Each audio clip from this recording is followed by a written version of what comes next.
Hello दोस्तों, जय हिंद। आज एक बहुत ही इम्पोर्टेंट टॉपिक की बात करने जा रहे हैं। यहाँ पर भारतीय संविधान में जितने भी पदाधिकारी हैं उनकी न्यूनतम आयु क्या होना चाहिए, उनकी नियुक्ति क्या होता है, कैसे होता है और उनको शपथ कैसे दिलाया जाता है, इसके बारे में बात करेंगे। यह बहुत ही इम्पोर्टेंट टॉपिक हो जाता है। यहाँ से पूरे संविधान का निचोड़ है। यहाँ से 1-2 नंबर का क्वेश्चन किसी भी एग्जाम में मिल ही जाता है। इसीलिए हम इसी फोकस करेंगे पहले कि 1-2 नंबर हमारा इधर उधर ना हो पाए। इसीलिए इस टॉपिक पे आज हम बात करने वाले हैं। चलिए आइए देखते हैं क्या है यहाँ पर। राज्यपाल, पहले यहाँ पर देख लेते हैं संवैधानिक पदाधिकारियों की न्यूनतम आयु क्या होती है, इसके बारे में टॉपिक है और भी इसके बारे में हम एक्सप्लेन करेंगे, इनकी नियुक्ति कैसे होती है और शपथ कैसे होता है। जैसे आइए यहाँ पर दिया हुआ है राज्यपाल। राज्यपाल को अंग्रेजी में कहते हैं गवर्नर। क्या कहते हैं? गवर्नर। राज्यपाल होने के लिए न्यूनतम आयु होना चाहिए 35 ईयर, 35 वर्ष न्यूनतम आयु होना चाहिए राज्यपाल बनने के लिए। और राज्यपाल की नियुक्ति जो करता है राष्ट्रपति। राज्यपाल की नियुक्ति जो करता है राष्ट्रपति। तो दोस्तों ने क्या बताया कि राज्यपाल बनने के लिए न्यूनतम आयु 35 वर्ष होना चाहिए और राज्यपाल को इसका जो नियुक्ति होता है वह राष्ट्रपति दिलाता है या देता है। आगे देखते हैं उपराष्ट्रपति, पहले राष्ट्रपति हैं जिसे हम कहते हैं प्रेसिडेंट। क्या कहते हैं? प्रेसिडेंट। राष्ट्रपति के लिए जो संविधान में जो उनकी न्यूनतम आयु दी गई है वह 35 वर्ष है। इनकी एज है 35 वर्ष है। और जो राष्ट्रपति होते हैं इनको शपथ दिलाता है सुप्रीम कोर्ट के मुख्य न्यायाधीश के समक्ष। यह शपथ लेते हैं कौन? राष्ट्रपति।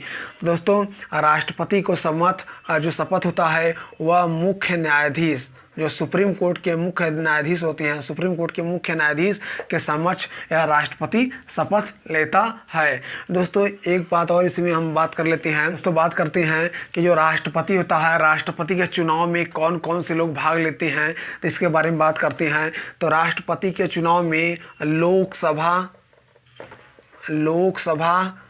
प्लस राज्यसभा राज्य विधानसभाओं के निर्वाचित सदस्य, राज्य विधानसभा के निर्वाचित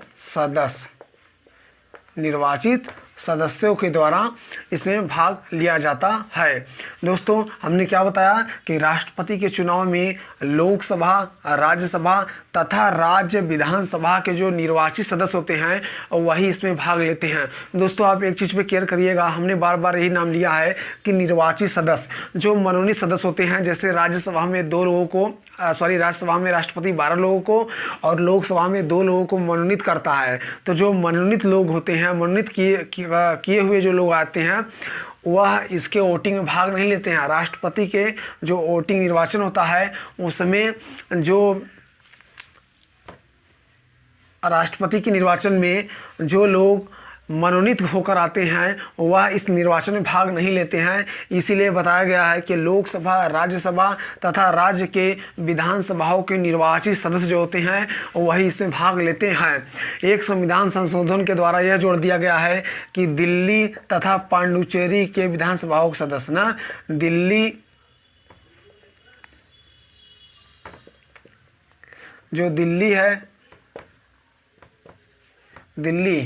और पांडुचेरी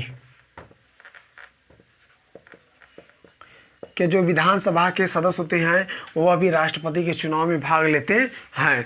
दोस्तों, अब आगे हम बात करते हैं यहाँ पे उपराष्ट्रपति के बारे में। थोड़ा सा इसे इरेज कर देते हैं तब तक, ताकि थोड़ा स्पेस हो जाए। फिर इसके बारे में दोस्तों हम उपराष्ट्रपति के बारे में, जिसे हम वाइस प्रेसिडेंट कहते हैं। क्या कहते हैं दोस्तों? वाइस प्रेसिडेंट कहते हैं। देखिए यहाँ पर उपराष्ट्रपति बनने के लिए जो न्यूनतम आयु संविधान में दिया गया है तो वह 35 वर्ष है। मतलब कोई भी राष्ट्रपति बनना चाहता है तो उसकी एज होना चाहिए 35 ईयर होना चाहिए।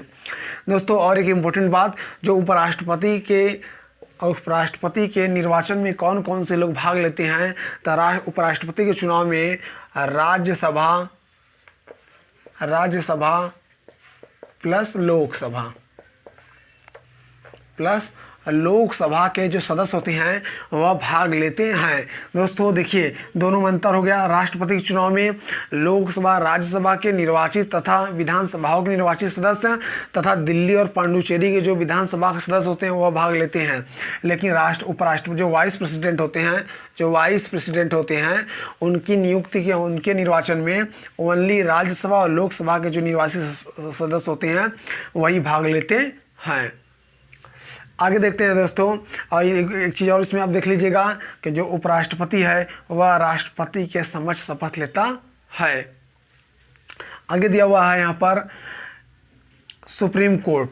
तो जो सुप्रीम कोर्ट के न्यायाधीश होते हैं, जिसे उच्चतम न्यायालय भी कहते हैं, सर्वोच्च न्यायालय, उसकी सदस्य जो सुप्रीम कोर्ट के न्यायाधीश होते हैं उनको मतलब उनकी योग्यता मतलब उनकी न्यूनतम आयु जो दी गई है उनकी कोई न्यूनतम आयु नहीं होती है। ओनली उनका सेवानिवृत्त आयु होता है 65 ईयर, 65 वर्ष तक।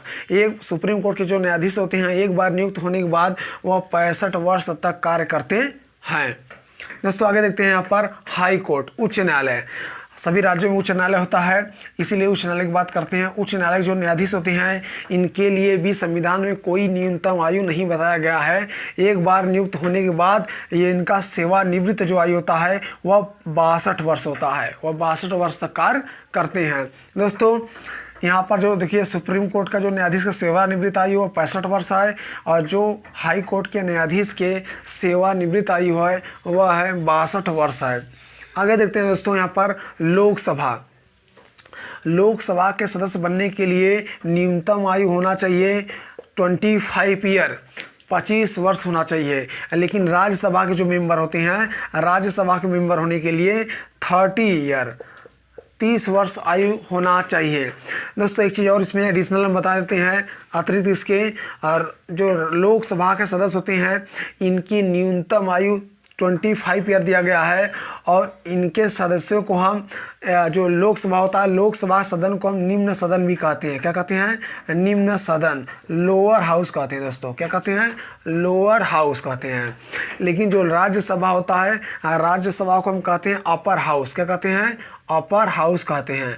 अपर हाउस कहते हैं, उच्च सदन कहते हैं। उच्च सदन क्यों कहते हैं दोस्तों, इसके बारे में बता देते हैं। क्योंकि जो राज्यसभा होता है इसके 1/3 सदस्य हर 2 वर्ष के बाद सेवानिवृत्त होते रहते हैं। यह बहुत ही इंपॉर्टेंट हो जाता है दोस्तों। आप फिर से एक बार देख लीजिएगा कि जो राज्यसभा के मेंबर होते हैं उनका कार्यकाल 6 वर्ष का होता है। कितना होता है? 6 वर्ष का होता है। और जो लोकसभा के मेंबर होते हैं उनका कार्यकाल 5 वर्ष का होता है। दोस्तों हमने क्या बताया कि जो राज्यसभा है इनके जो मेंबर हैं हर 2 वर्ष पर 1/3 सदस्य हर 2 वर्ष पर सेवानिवृत्त होते रहते हैं। इसीलिए इन्हें हम कहते हैं कि यह अपर हाउस है। और इनका कार्यकाल लोकसभा के जो मेंबर होते हैं उनके सदस्यों का कार्यकाल 5 वर्ष का होता है। ऐसे कहते हैं निम्न सदन। आगे देखते हैं दोस्तों संघ लोक सेवा आयोग। संघ लोक सेवा आयोग के जो सदस्य होते हैं जिसे कहते हैं यूपीएससी यूनियन पब्लिक जो होता है संघ लोक सेवा आयोग जिसे कहते हैं, इनके सदस्यों का कार्यकाल जो होता है या तो 65 वर्ष या तो 6 वर्ष। यदि उनकी एज रहती है तो वह 6 वर्ष पूरा अपना कंप्लीट करके आते हैं, या तो 65 वर्ष भी पहले हो गया तो वह 65 वर्ष होने तक वह रिटायर हो जाते हैं। इसके बाद देखते हैं राज्य लोक सेवा आयोग। यहाँ देखते हैं जिसे कहते हैं, इसे भी कहते हैं यहाँ पर इनके सदस्यों का कार्यकाल जो होता है वह एक बार नियुक्त होने के बाद 62 वर्ष के मतलब 6 वर्ष तक कार्य करते हैं। यदि 6 वर्ष उनका 62 वर्ष के तक हो उसके पहले हो जाएगा तो उससे पहले वह रिटायर हो जाएंगे। तो इसलिए कहा जाता है या तो वह 62 वर्ष हो सकते हैं या तो 6 वर्ष। दोस्तों यदि बात ये नहीं समझ में आ रहा तो एग्जाम्पल देकर बता दे रहे हैं। सपोज दैट हम मान लेते हैं कि कोई संघ लोक सेवा आयोग का सदस्य हो गया है, मान लीजिए उसका वर्ष था 63 वर्ष में वह बना है, संघ लोक सेवा आयोग का सदस्य बन गया।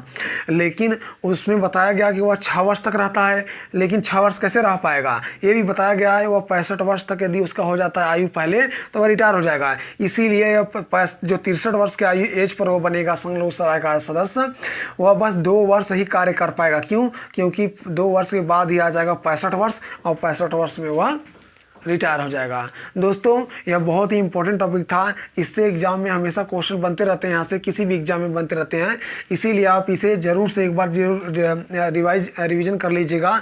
ये किसी भी एग्जाम के लिए बहुत ही महत्वपूर्ण है। जय हिंद।